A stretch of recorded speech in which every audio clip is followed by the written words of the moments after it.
Hello दोस्तों। आज हम बात करेंगे वेनेजुएला के बारे में। एक ऐसा देश जहां लोग पैसा गिन गिन कर नहीं बल्कि तौल तौल कर खर्च करते थे। एक ऐसा देश जो एक समय कभी दुनिया का फोर्थ रिचेस्ट कंट्री हुआ करता था और आज अपनी 80% इकोनॉमी को खो चुका है। ये कहानी है वेनेजुएला की।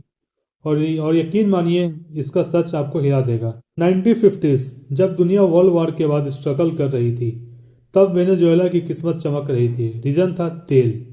ज़मीन के नीचे इतना तेल था कि इसे ब्लैक गोल्ड कहा जाने लगा।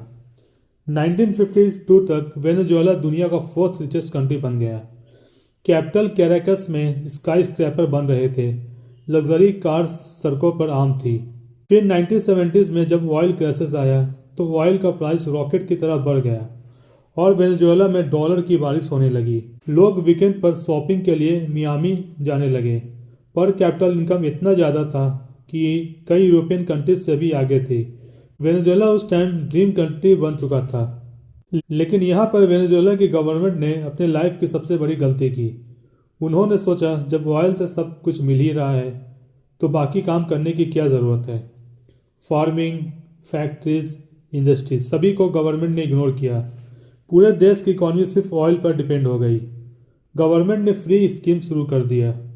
फ्री इलेक्ट्रिसिटी, फ्री फैसिलिटीज़, सब कुछ परफेक्ट लग रहा था।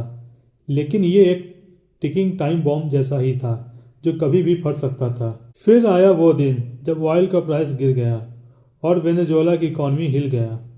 गवर्नमेंट के पास सैलरी देने तक के पैसे नहीं बचे। करप्शन बढ़ने लगा।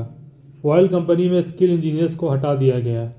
प्रोडक्शन गिरने लगा और सबसे डेंजरस चीज़ शुरू हुई, ब्रेन ड्रेन। 60 लाख से ज़्यादा एजुकेटेड लोग देश छोड़कर चले गए। डॉक्टर्स, इंजीनियर्स सब देश छोड़ के चले गए। देश अंदर से खोखला हो गया। फिर आया 2018 जब वेनेजुएला में इन्फ्लेशन 1,30,000% क्रॉस कर गया। सोचिए, एक ब्रेड खरीदने के लिए बैग भर के पैसा चाहिए था। लोग नोट गिन नहीं पाते थे, उन्हें तौलना पड़ता था। 2012 में वेनेजुएला की जीडीपी थी $372 बिलियन। आज सिर्फ 100 बिलियन के आसपास है, यानी 80% इकॉनमी ख़त्म। ये दुनिया का सबसे बड़ा इकोनॉमिक कोलैप्स है बिना किसी वॉर के। वेनेजुएला की स्टोरी हमें एक पावरफुल लेसन देती है कि अगर कोई देश या कोई इंसान सिर्फ एक इनकम सोर्स पर डिपेंड करे और फ्यूचर के लिए प्लान ना करे तो उसका कोलैप्स फिक्स है। कल का रिचेस्ट आज का पुअरेस्ट बन सकता है। Venezuela is not just a country, it's a warning for the whole world. Thank you.